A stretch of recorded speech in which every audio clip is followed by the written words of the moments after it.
اب اس کے ساتھ اگلی دو باتوں کو بھی اچھی طرح سمجھ لیجیے۔ عورت نے جب خلا لیا، عدالت سے طلاق حاصل کی، تو کیا اس کے لیے بھی کوئی عدت ہوگی یا نہیں؟ اور دوسری بات کہ جس مرد سے عورت نے خلا لیا، عدالت کے ذریعے طلاق حاصل کی، کیا دوبارہ بغیر حلالہ کے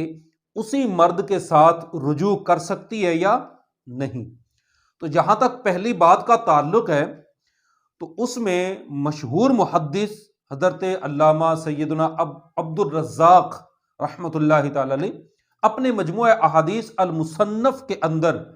ایک روایت ہے سیدنا مولا علی المرتضیٰ شیر خدا کرم اللہ تعالی وجہہ الکریم سے 11,860، اور ایک اسی طرح حضرت قتادہ رضی اللہ تعالیٰ عنہ اور مشہور تابعی حضرت سیدنا حسن بصری رحمۃ اللہ تعالی علیہ سے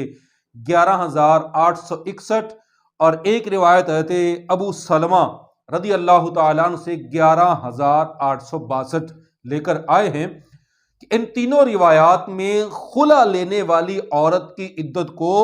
طلاق لینے والی عورت کی عدت کے برابر قرار دیا گیا، یعنی جتنی عدت ایک طلاق لینے والی عورت کی ہوتی ہے اتنی ہی عدت خلا لینے والی عورت کی ہوگی کہ وہ عدت پوری کرنے کے بعد وہ کسی دوسرے مرد سے نکاح کر سکتی ہے۔ تو جہاں تک تعلق ہے اس بات کا کہ جس مرد سے خلا لیا کیا اسی کے ساتھ رجوع ہو سکتا ہے یا نہیں، تو اس بات کو سمجھنے کے لیے پہلے یہ جاننا ضروری ہے کہ خلا طلاق کی کس قسم سے تعلق رکھتا ہے۔ تو یاد رکھیے کہ اس کے متعلق حضرت امام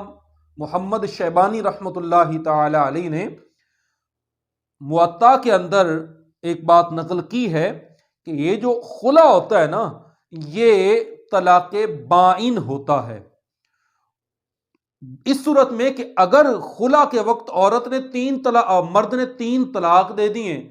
تو یہ تو اب بائن نہیں ہوگا۔ عام طور پر عدالت کے ذریعے ایک ہی طلاق پہلے حاصل کی جاتی ہے،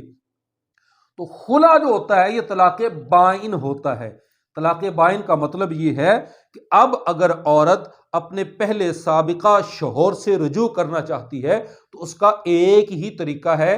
کہ وہ نئے حق مہر کے ساتھ نکاح کے ذریعے آپس میں رجوع کر سکتے ہیں، بغیر نکاح کے نہیں کر سکتے۔ اور اس کے ساتھ یہ بات بھی یاد رکھیں